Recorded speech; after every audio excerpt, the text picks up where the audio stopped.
The year is 626. Persians camp across the Bosphorus. Avars and Slavs mass outside the Theodosian walls. Constantinople is surrounded. The defenders take painted icons, sacred portraits of the Virgin Mary, and place them on the massive walls. The city survives.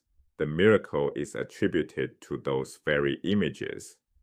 1 century later, the emperor himself declares those sacred images illegal. This is the story of how theology tore the Byzantine Empire apart from the inside. To understand why those icons became so controversial, we need to go back to the theological debates that consumed the empire for centuries. The central question, what is the nature of Christ? Fully God, fully human, some combination?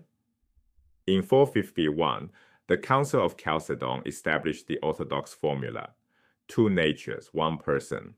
But large portions of the Eastern Empire, especially Egypt and Syria, rejected this. They held to Monophysitism, the belief that Christ has one primarily divine nature. Then the Arab conquest of the 7th century swept Egypt and Syria out of Byzantine control entirely. The most monophysite regions were gone. The debate should have ended. It didn't. Emperors, still hoping to reconcile theological factions, proposed 2 compromise formulas. First, mono-energism.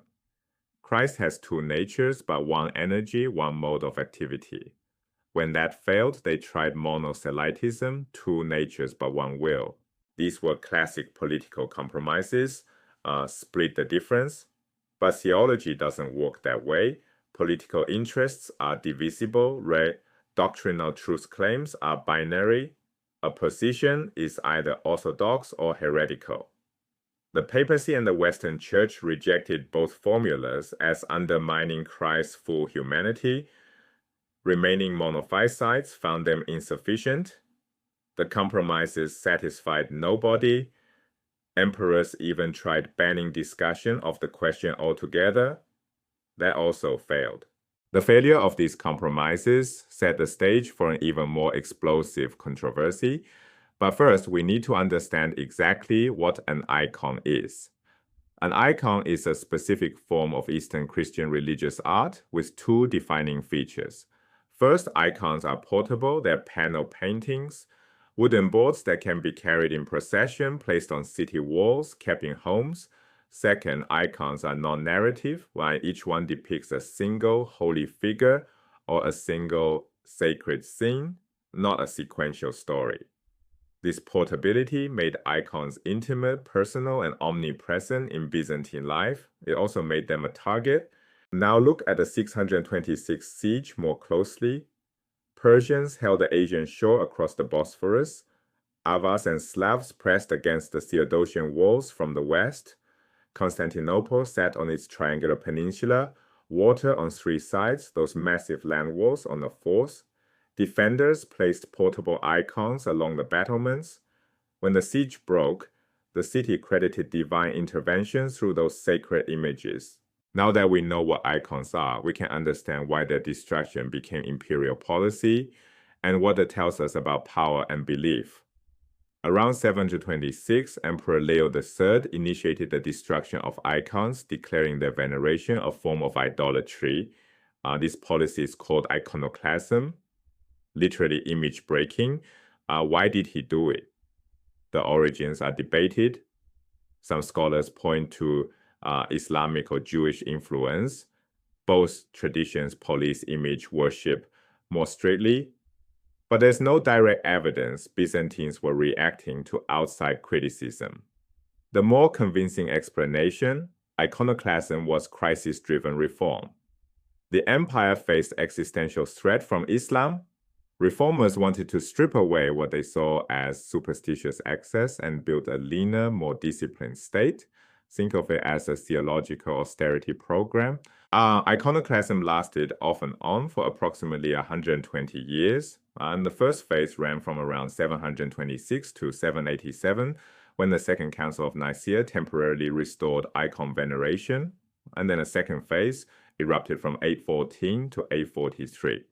The controversy was finally settled in 843 at what the Church calls the triumph of orthodoxy. Icon veneration was permanently restored. Notice the pattern. This wasn't a single decree that stuck. It was over a century of imperial enforcement, reversal, reinforcement, and a final defeat. The state pushed hard, and the state ultimately lost. Here is the deeper lesson. The conventional view holds that the Byzantine emperor functioned like a kind of Eastern pope, defining doctrine at will. The Patriarch of Constantinople, the senior bishop, roughly equivalent to an archbishop, had his residence right next to the imperial palace. The emperor could intimidate, appoint, and depose patriarchs. Physical proximity enabled constant pressure. In the West, by contrast, the Pope sat in Rome while the emperor ruled from Aachen or elsewhere. Geographic separation gave the Western Church more independence. Byzantium had no such buffer. But look at the actual record. Emperors backed Mono-energism, rejected. Emperors backed Monothelitism for decades, rejected. Emperors tried banning discussion of the question entirely, issuing an edict called the Typos, failed. Emperors imposed iconoclasm for over 120 years, reversed. That's 0 for 4. Every major imperial theological initiative in this period ended in defeat. Even in a system where church and state were far more intertwined than anywhere in the West, imperial decree could not permanently settle doctrine. The emperor could impose a position by force for decades, even a century. He could not make it stick forever against sustained theological resistance. So, what's the bigger lesson? These Byzantine controversies reveal a framework for understanding the relationship between political power and belief systems, applicable far beyond the medieval world. First, political compromise assumes a negotiable middle ground. Theological and ideological disputes often don't have one. Splitting the difference can alienate everyone, as Mono-energism and Monothelitism proved. Second, state power can suppress but not permanently define belief. Even 120 years of imperial enforcement couldn't make iconoclasm permanent.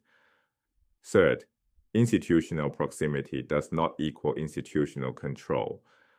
The Patriarch sat next to the palace, but the church ultimately outlasted every emperor's theological preferences. The institution with less formal power proved more durable than the one with more.